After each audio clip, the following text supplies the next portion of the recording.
by Dave FeschukSports ColumnistThu, June 21, 2018. Dallas. In the days after Kyle Dubas arrived in the NHL, as an assistant general manager for the Toronto Maple Leafs back in the summer of 2014, longer-tenured members of the hockey establishment were eager to come face-to-face with Brendan Shanahan's hand-picked whiz kid. Fairly or unfairly, it wasn't long before Dubas earned a reputation. He loved to talk more than he liked to listen. From the get-go, no matter the level of experience of the hockey men in the room, the shiny-haired kid from the Sioux was not shy about contributing to the discourse as though he was sitting among equals. Some took it as youthful arrogance, others saw it as enviable gutsiness. 5 years later, a little more than a month removed from being named general manager of one of the richest teams in the sport, it's hard to argue with Dubas's early career success.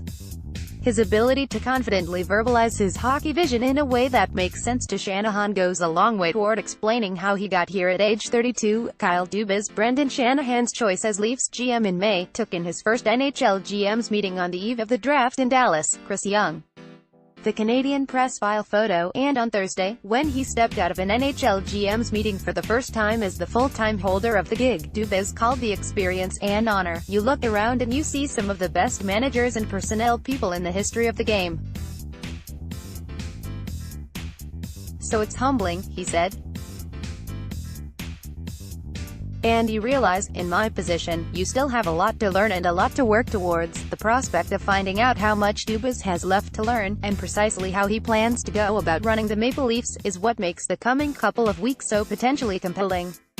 Beginning with Friday's first round of the NHL draft, where the Maple Leafs hold the 25th overall pick, and into the free agent courting and signing periods that follow, Dubas will begin offering his first public declarations of how he intends to transform the good team he's inherited into a better one. He's certainly armed for the occasion.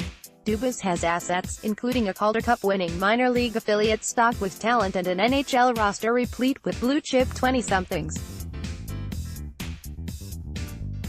And Dubas, too, has options, something in the range of $24 million plus US in salary cap space for 2018-19, this before he gets around to signing William Nylander.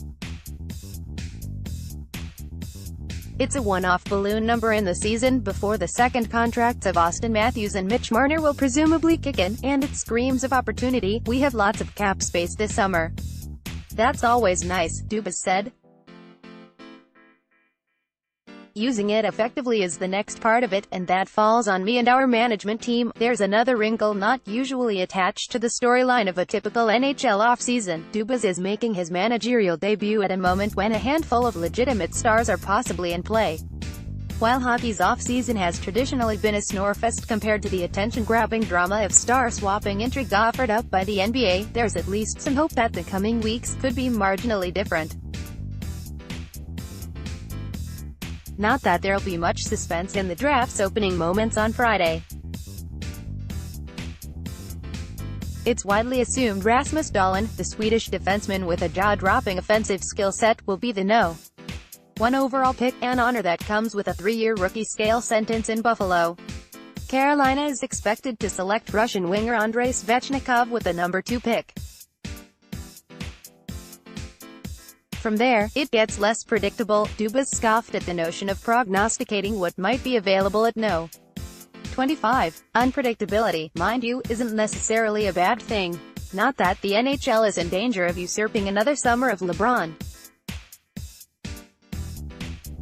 But John Tavares, currently mulling his options after 9 seasons with the New York Islanders, has the chance to be the big fish free agent of the salary cap era, although Thursday's signing of head coach Barry Trotz, fresh off delivering a Stanley Cup to Washington, has only likely increased the odds that Tavares will re-sign with the only team he's ever played for, as is the NHL way. Tavares' addition to the Toronto lineup would be a short-term boon, even if it came attached to the long-term risk of taking on a 27-year-old centerman who's never been an elite skater. Certainly it would announce Dubas as a seeker of a here-and-now championship. It's also assumed Erik Karlsson, the 2-time Norris Trophy winner with a year remaining on his contract with the dysfunctional Ottawa Senators, is on the trade block.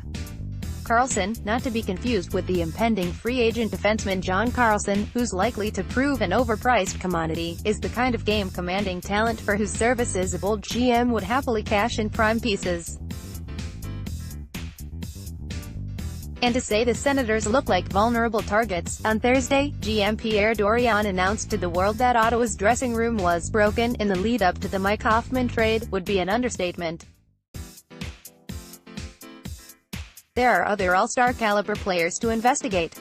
Artemi Panarin, the point-a-game winger in Columbus, has expressed no interest in re-signing with the Blue Jackets and could be a target.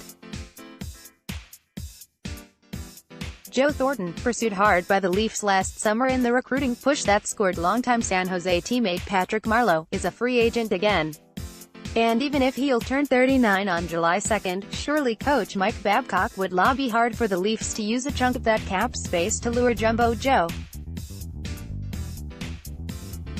Toronto's situation seems tailor-made for a creative, front-loaded contract that could help entice such a player. As for the cap crunch that comes later, that's how assistant GM Brendan Pridham, the resident capologist, earns his money. Not that Dubas has to make a blockbuster move to show he's on the correct track. Even with a handful of in-house free agents possibly on the way out, including veteran centerman Tyler Bozak and 36-goal winger James Van Riemsdyk, a case can be made that internal patches from the Marlies pipeline are, in many cases, the preferred option. But the situation can change on a dime. TSN reported late Thursday that Marlies centerman Miro Aaltonen plans to return to the KHL next season. Considering Aaltonen was a favorite to be the Leafs' fourth-line center, it's a development that will add another item to a rookie GM's shopping list. Aaltonen returning to the KHL will increase our focus on free agency on July 1. Dubas said, "Bargain hunting for fourth-liners is one thing. The chance to snag an elite talent thanks to a well-planned surplus of cap room won't be an every-year thing." How Dubas handles the opportunity could come to define his early tenure. We know he's never been afraid to talk. We'll find out soon if he can make noise. Dave FeschukSports is a Toronto-based sports columnist. Follow him on Twitter, @TheFeschukSports. Action and reaction delivered to your inbox. New NEWSLETTERSPORTSIGN up.